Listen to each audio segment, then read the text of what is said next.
बगुला भगत और केकड़ा।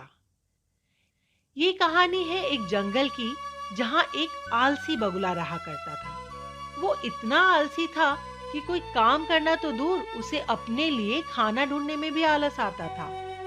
नदी के किनारे अपनी एक टांग पर खड़े खड़े दिन भर बगुला बिना मेहनत किए खाने पीने की तरकीब सोचा करता था। एक समय की बात है, वो नदी के किनारे एक कोने में जाकर खड़ा हो गया और मोटे मोटे आंसू टपकाने लगा। उसे इस प्रकार रोता देख केकड़ा उसके पास आया और उससे पूछा, अरे बगुला भैया, क्या बात है, रो क्यों रहे हो? तब वो बोला, क्या बताऊं केकड़े भाई, मुझे अपने किए पर बहुत दुख है और मैंने यह वचन लिया है कि अब मैं एक भी मछली का शिकार नहीं करूंगा। यह सुनकर केकड़े ने कहा, अरे, ऐसा करने से तो तुम भूखे मर जाओगे। इस पर बगुले ने जवाब दिया, किसी और की जान लेकर अपना पेट भरने से तो भूखे पेट मर जाना ही अच्छा है भाई। वैसे भी मुझे कल त्रिकालीन बाबा मिले थे और उन्होंने मुझसे कहा कि कुछ ही समय में 12 साल के लिए सूखा पड़ने वाला है, जिस कारण सब मर जाएंगे। केकड़े ने जाकर यह बात तालाब के सभी जीवों को बता दी। अच्छा, तालाब में रहने वाले कछुए ने चौंक कर पूछा, तो फिर इसका क्या हल है? इस पर बगुले भगत ने कहा, यहाँ से कुछ कोस दूर एक तालाब है। हम सभी उस तालाब में जाकर रह सकते हैं। वहां का पानी कभी नहीं सूखता।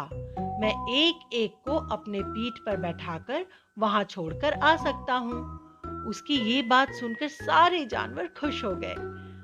अगले दिन से बगुले ने अपने पीठ पर एक एक जीव को ले जाना शुरू कर दिया। वो उन्हें नदी से कुछ दूर ले जाता और एक चट्टान पर ले जाकर मार डालता।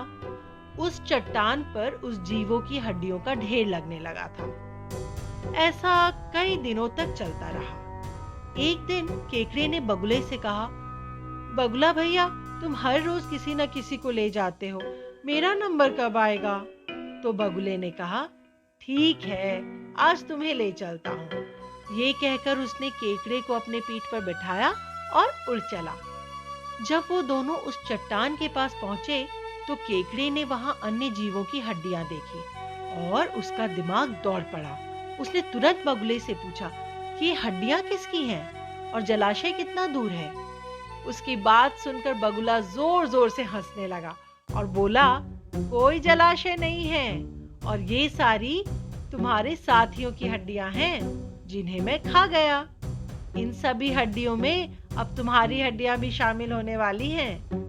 उसकी यह बात सुनते ही केकड़े ने बगुले की गर्दन अपने पंजे से पकड़ी। कुछ ही देर में बगुले के प्राण निकल गए। इसके बाद केकड़ा लौटकर नदी के पास गया और अपने बाकी साथियों को सारी बात बताई। उन सभी ने केकड़े को धन्यवाद दिया और उसकी जय जयकार की।